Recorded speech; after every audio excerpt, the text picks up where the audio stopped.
Monty spent $1,000 on the newest battery banks, and these are the top 5 based on my testing. All the banks that I tested have a capacity over 10,000 milliamp hours, so they're going to be able to charge phones easily, as well as iPads and medium-sized laptops. There's actually 1 or 2 banks that can actually power even bigger things, so let's get into it. Number 5 goes to this product. It's from Anker. Don't be surprised, there's some Anker products in this video. There's actually 3 of them. It's annoying how good their products are. But they didn't take the top spot. This Anker pack has a USB-A and a USB-C port, as well as a built-in USB-C cable. This is handy. Now the max output for this product is 65 watts through the USB-C port, but the marketing fluff does say 87 watts, and I think Anker gets to that number by adding the wattages from these 2 ports together, because this is 22.5, this is 67. It's 87-ish. Are they lying? I don't know. Feels like they're kind of lying. Now when it comes to voltage, stability, and accuracy, this battery pack was a hair above average. This thing doesn't have a smart display, it's just got a dumb counter. When it comes to real world capacity, I pulled 53 watt hours out of the 72. This makes it one of the best in terms of efficiency. For recharging, this bank can charge at 65 watts, which means that it's only going to take 88 minutes on average to fill completely. But this was kind of odd. It required from my charger 82 watt hours to charge the entire thing. So the ratio between the recharge energy and the stated energy, that's not great. So in real world times, we get 53 watt hours out for every 82 that we put in. That watt hour efficiency is just very average. The best thing about this pack is the price. It's gonna set you back 70 big ones. If you're on a budget and you need a product that charges decently, this is gonna be your go-to. It's borderline a steal of a deal, but number 4 is a bit more expensive and it has a couple of features that might be very appealing. Now, when it comes to testing all these battery banks, Monty does all the work. I test each battery bank by draining the battery based on all the advertised charge rates using my custom discharge rig. Then I charge it from dead with a 140 watt charger. Now, for every test, I record the power as well as the temperature of the battery bank. Then I do some math to figure out kind of which one's best. Again, reviewer, not influencer. Number 4 goes to this guy from I don't know. Max output for this battery bank is 140 watts. Yeah, it's EPR rated, which means it's PD 3.1 compliant. That is awesome. This has 2 USB-C ports, 1 USB-A, but because USB-C is a dumpster fire, you can only use one of the USB-C ports to charge, and only one of them is the EPR port. I get it, but it just seems like such a big hassle. Now when it comes to voltage, stability, and accuracy, the PDO rates were average, but the PPS rates were better than average. This bank does come with a smart display, though it is kind of hard to read. Like everything's just really thin,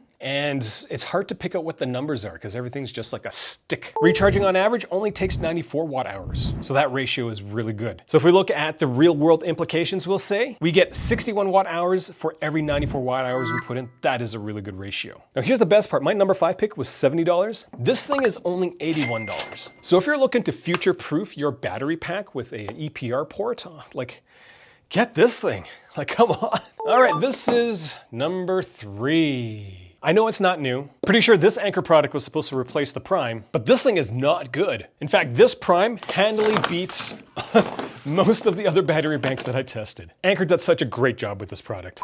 Sorry guys, Monty has to go.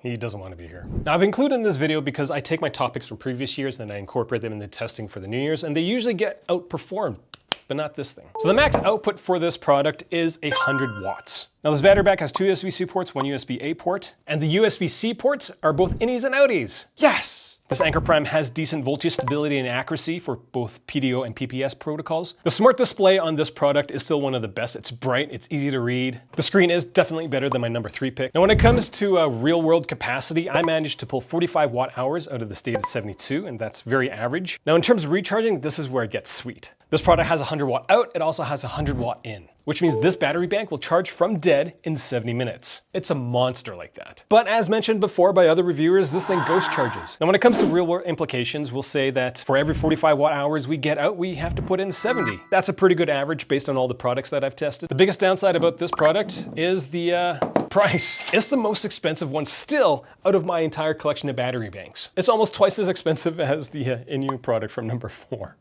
All right, before we talk about the top 2, if you're planning on getting one of these products, use my links. I'm a reviewer, not an influencer. There's no one paying me to make reviews for these products. I just want to figure out what the best accessories for our tech is. No company's paying me to do a review for these videos. All I care about is figuring out what the best accessories for our tech is. So the best way to support what I do is just to get your stuff through my links. All right, number 2.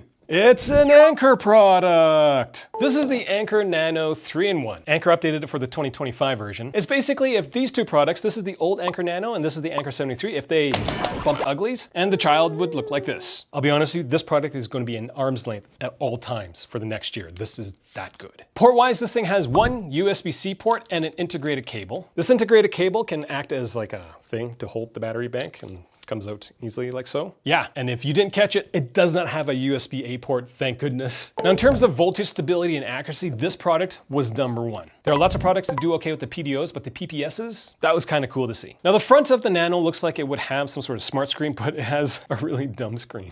It just shows you what's left. Now for real world capacity, I pulled 27 watt hours out of the stated 36, which is pretty good. And when it comes to recharging the bank, it took 40 watt hours to fill at 30 watts, which is about a 2-hour recharge time. That's actually pretty fast for a power bank this size. So when it comes to, we'll say, real world implications, for every 27 watt hours we get out, we have to put 40 in. It gives us a ratio of about 67%. Yeah, there's only one product that's higher, and that's #1. Now the reason why I like this product so much is because of this feature. Yeah, it has a wall prong, which means this product is always going to be charged all the time. My issue with battery banks is that I use them and I don't charge them right away and they just kind of languish. And so when I do need them, they're kind of empty or half empty. I'm like, oh no, what am I supposed to do? But with a wall prong, it's always plugged in and I never have to worry about that. Like, it's just so smart. Honestly, this is now replaced with this. Awesome Anker, the #1 product in my testing, and you're not gonna guess who it is, because I was surprised. It's a product from Belkin, like seriously. If you told me 2 months ago I was gonna be talking about a Belkin product in the top spot of any video, I probably would have laughed at you. But this product is just so good. But I do have a small reservation about it. Let's get into it. Now there's 2 USB-C ports, 1 USB-A port. Both USB-C ports are innies and outies. Max wattage for both the USB-C ports is 65. In terms of voltage, accuracy, and stability, especially when it came to PPS charging protocols, this thing was awesome. This thing has a decent smart screen, though it takes a second to boot up, which is really annoying.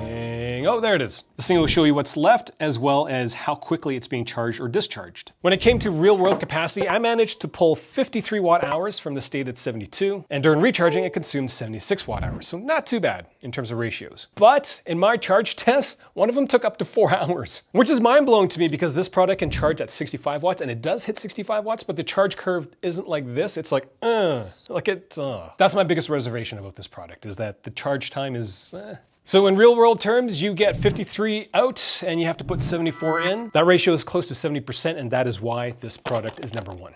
Good voltage stability and accuracy, great efficiency. That's hard to beat in a battery bank. Albeit, this thing is very simple, especially when compared to my #2. But if all you need is a well-performing battery bank, yeah, this one. At $90, it is on the higher end of the price spectrum, but you are getting what you pay for. You're not just paying for the Belkin name. That's all I got for this video. Questions, comment, leave them down there. I'm excited to see what brands do for next year. If you need more information about a specific product, I've done individual reviews for all of them. Just find them in the playlist. Again, if you're planning on getting one of these products, make sure you use my links. Reviewer, not an influencer. Don't get paid by any company to do this. I get paid through affiliate commissions. Thanks for watching.